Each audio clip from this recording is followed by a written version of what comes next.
एका पिकअप गाडीतून नेहमीच गोमांस वाहतूक होत असल्याची माहिती गोरक्षकांना मिळताच त्यांनी सदर बाब पोलिसांच्या समोर आणली।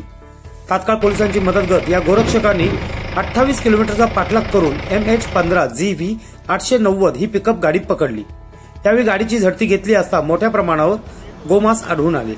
त्यावेळी 2 आरोपींना रंगेहात पकडण्यात मनमाड पोलीस व गोरक्षकांना यश आले। सदर गोमांस हे संगमनेर येथून राजरोसपणे मालेगाव येथे जात असल्याचे पोलीस तपासात निष्पन्न झाले।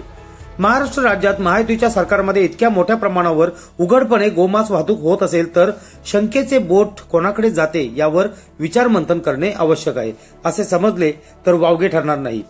छत्रपती शिवाजीराजे संभाजीराजे यांच्या महाराष्ट्रात गोमातेची कत्तल कधी थांबणार, यावर सरकार काय निर्णय घेणार याकडे संपूर्ण महाराष्ट्राचे लक्ष लागून राहिले। आरबीएन न्यूज साठी विजय धामणे, मनमाड। जर तुम्हाला हा व्हिडिओ आवडला असेल तर चॅनलला लाईक, शेअर आणि सबस्क्राईब करायला विसरू नका।